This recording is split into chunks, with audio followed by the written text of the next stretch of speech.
여러분, 장기 불황을 경고했다. 그것도 말입니다. 국책연구기관에서 아주 섬뜩하게 경고했습니다. 여러분 이거 한번 보세요. 한국금융연구원입니다.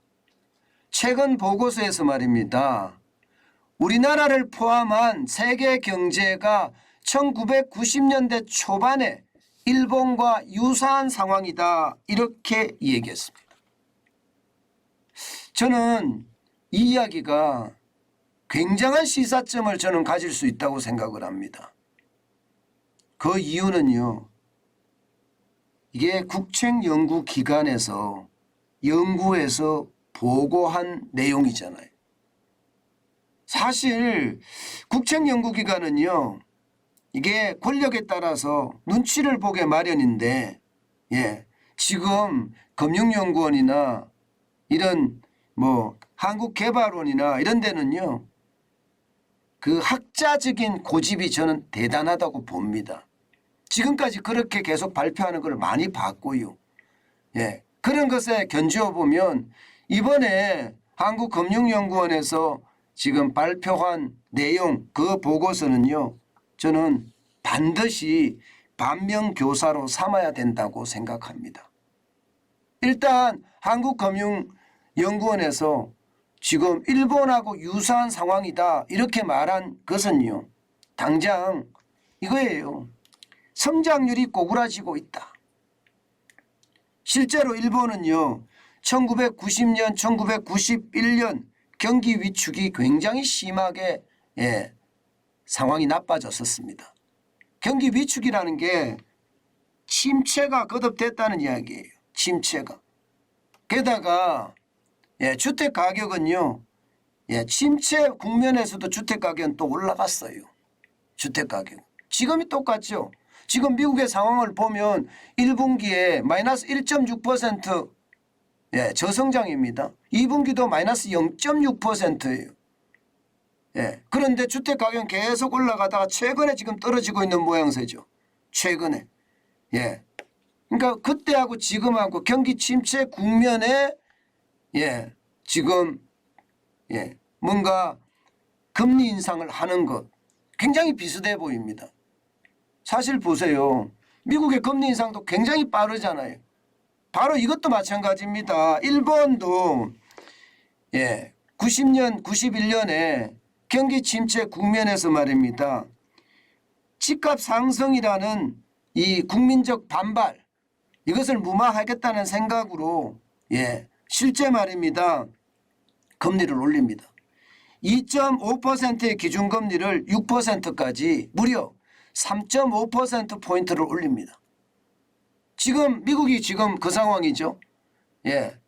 0.25%였던 금리를 여러분 보시는 것처럼 0%나 다름없는데 0.25%였던 금리를 지금 현재 3.25%까지 올렸습니다.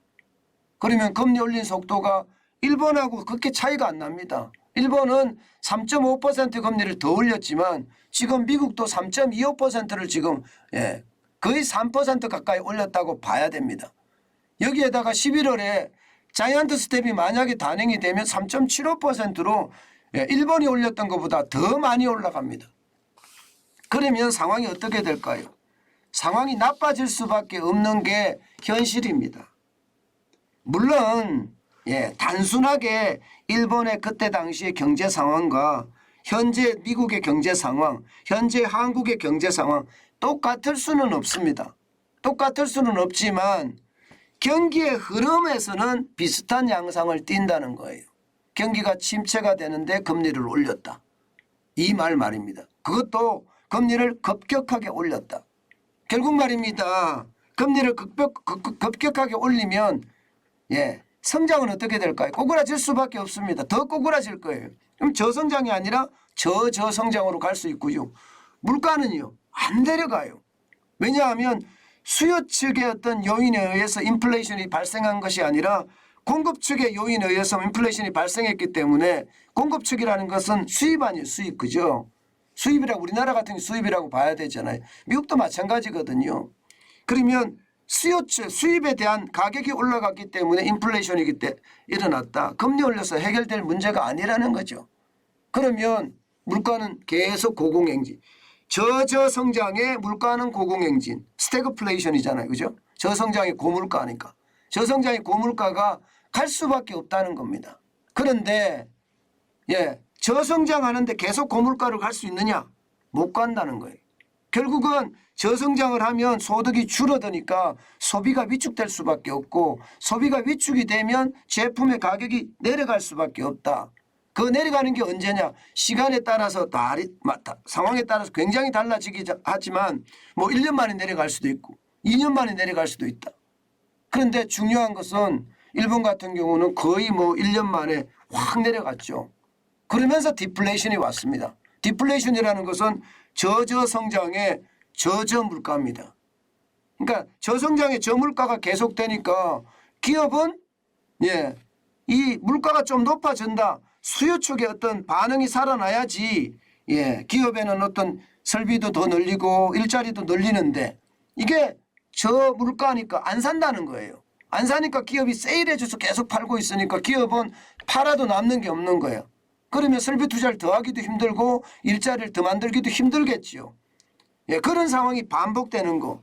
그게 10년 동안 반복된 게 잃어버린 10년이었습니다. 잃어버린 10년.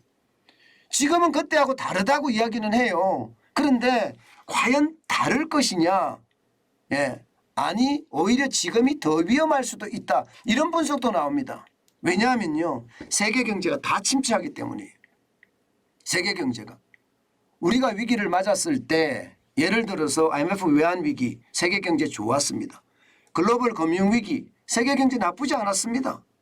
한순간 금융위기가 왔다가 바로 V자 반등을 하면서 우리 수출이 엄청나게 일어났어요. 그래서 위기 극복을 굉장히 쉽게 했습니다. 그런데 지금 현재는요. 지금 현재는 미국도 마찬가지 우리도 마찬가지인 게 신흥국들이 줄줄이 막 무너지고 있어요. 방글라데시, 스리랑카, 파키스탄, 라오스, 케냐, 엘살바도르 할 것 없이 이 개도국들이 또 신흥국들이 무너지고 있어서 여기에 대한 충격이 커질 수밖에 없는 상황이다. 그렇게 커졌을 때 여러분 결국 말입니다. 잃어버린 10년이 올 수밖에 없다. 이렇게 이야기합니다. 결국 자산 가격의 버블이 붕괴가 되고 자산 가격이라는 게 주식이고 부동산인데 주식 부동산이 떨어지면서 저성장의 저물가가 시작이 되면서 일본처럼 잃어버린 10년의 장기 불황으로 갈 수밖에 없다. 이렇게 이야기하고 있는 겁니다. 아마 제가 여러분들에게 이게 L자형이라고 이야기하면서 아마 여러분들에게 계속 말씀을 드렸어요. 이게 불황이라는 게 과거처럼 IMF 때처럼 이렇게 깊지 않을지는 모르지만 대신에 기간 길이가 길다 이 말씀을 제가 계속 드려왔습니다. 근데 이게 길이가 길다는 것 이것은 더 힘듭니다. 살기가 더 힘듭니다. 그게 바로 디플레이션이거든요. 이미 우리는 지난 문재인 정부 5년 동안 잃어버린 5년이 있었어요. 잃어버린 5년이 있었는데 여기에 이제 앞으로 잃어버린 5년이 만약에 더 온다고 생각을 하면 아이고 이거는요 여러분 어떻게 생각하면 어마어마한 충격으로 저는 빠져들 수도 있다고 생각합니다. 분명한 것은요 저는 그래요. 이 잃어버린 10년으로 가지 않으려면요 윤석열 정부가 굉장히 빠른 구조조정을 해야 됩니다. 그래서 이게 부실을 좀 덜어내고 건전한 어떤 플랫폼 기초 체력을 다진 다음에 다시 발진할 수 있게끔 해야 됩니다. 그래야지 경제가 더 살아난다. 저는 그렇게 생각합니다. 지금처럼 지지부진한 개혁은요 오히려 위기를 악화시킬 가능성 굉장히 저는 높다고 봅니다. 게다가 지금 야당의 어떤 거대성 때문에 여당이 꼼짝 못하고 있는 그런 모양새도 저는 좋지 않아 보여요.